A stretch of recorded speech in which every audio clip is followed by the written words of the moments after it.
I'm Gene Fiscal. And I'm Roger Debit. And welcome to At the Seminars with Fiscal and Debit. Today, Gene, we're going to take a look at 3 scary movies that are sequels or reboots of classic horror movies. And we'll also learn about another scary topic, fraud.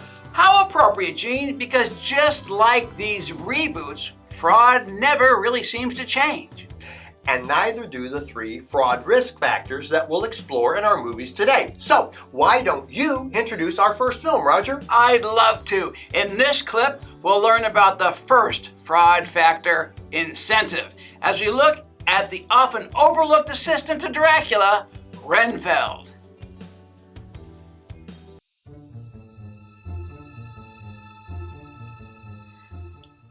You indicated on the phone that your boss has an incentive to find a new location soon. Yes, my boss, the Count, often needs to relocate. An accountant. My brother's an accountant. Great profession. The Count. Count? Cool. I love hip abbreviations. Well, this is a grand old building. What exactly is he looking for? Things were getting a little dead in the old location. The Count is looking for a place with access to new blood. This is a great location. Lots of young professionals in the neighborhood looking for work. Young professionals, yes, that would entice the master. Also, the master needs a place to feed. No problem. There are a number of excellent cafes and restaurants nearby.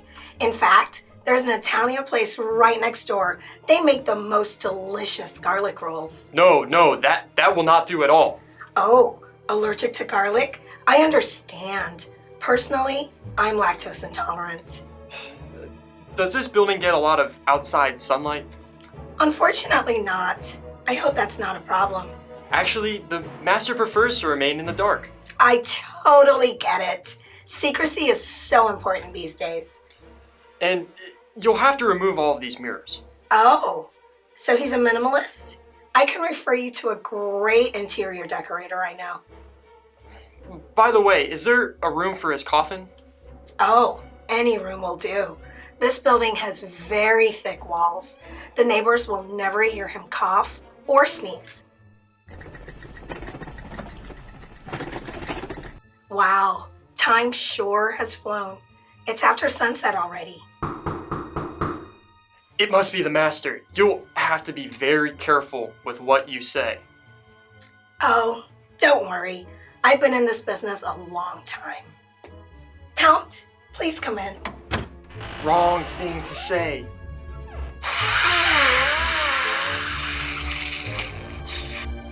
A true eccentric.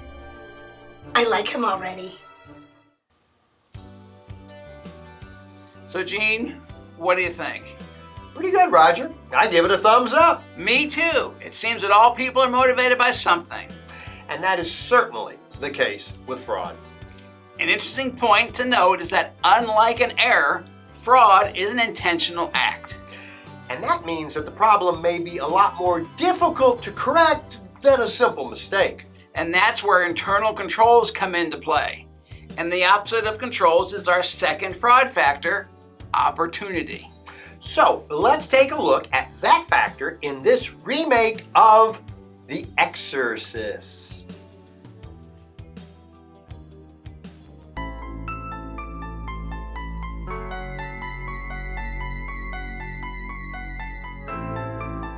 I can't believe that didn't work. Me neither. Nothing seems to help. Our client always seems to find an opportunity to commit fraud. It's like she's possessed or something. Here's another one we'll try. I'll give him a call.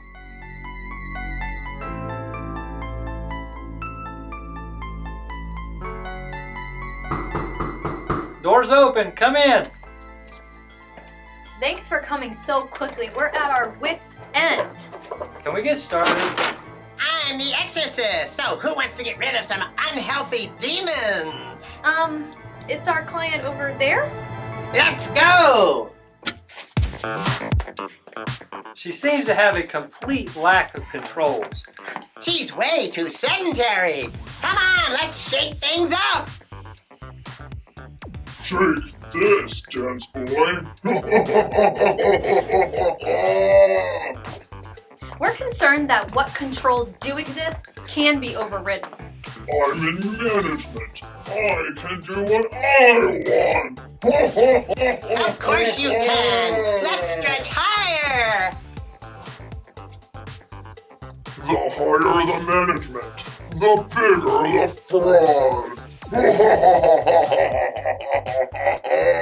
The company recently loosened up some of their security to allow more flexibility. And we're afraid that has led to more fraud opportunity. Nonsense! We can all use some more flexibility. Now I can do anything. Way to go! Now spin around.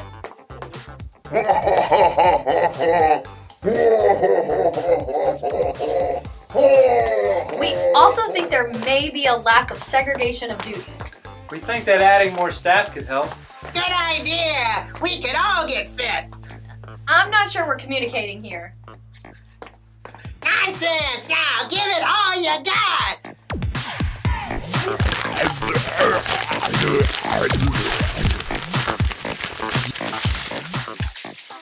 Do you think he's the right person for the job? His listing on Google said he was an exorcist. Let me see. Oh, here's the problem. Stupid autocorrect.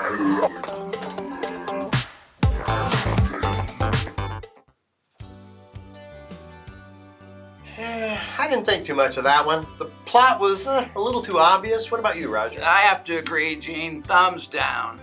So, what's your favorite scary movie? Funny you should ask, Gene. Let's take a look at the concept of rationalization in a clip from the sequel to my favorite 90s slasher classic.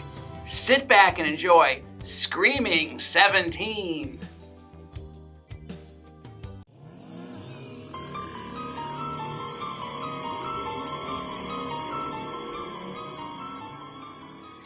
Wow, this audit is a mess. So many of the company staff have incentives to commit fraud.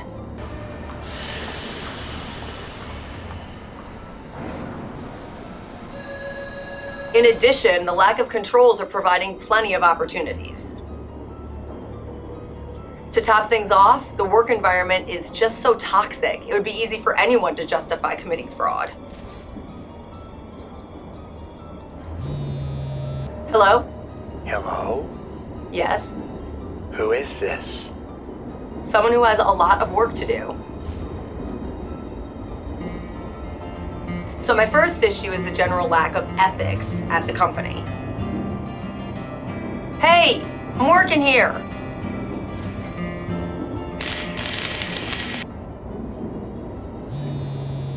Hello. I'm sorry. I guess I dialed the wrong number. Then why did you dial it again? I guess 'cause I wanted to. Stupid rationalization, buddy. Sometimes the rationalization simply comes down to a poor attitude. Excuse me, is this a stop for the Statue of Liberty? I have no idea. People are much friendly in Minnesota, don't you know? Hello. What's that noise? The subway. You're on the subway? Uh-huh. I only ride the subway to go to work. Well, that's what I'm trying to do now. What are you working on? I'm trying to determine if the staff at this company have any rationalization for committing fraud. Like what? Oh, I don't know. Desperation, drug addiction, simple lack of a moral compass. Give me your stuff. Can't you see I'm on the phone? Oh, sorry, miss. What's your favorite fraud case? Really? How can you pick just one? You have to have a favorite. I don't know. Enron, Madoff, FTX. Hello? Hey, where'd you go? Weirdo. Woohoo! Absolutely the scariest movie in that franchise. Thumbs up. 2 thumbs up. Really? Thumbs down. Well, why? Well, what's wrong with it? Only one slasher? That's not how it works in this franchise. And where was the discussion on disclosures? There could be fraud there as well. You know, Gene, I have no idea why I torture myself each and every week coming on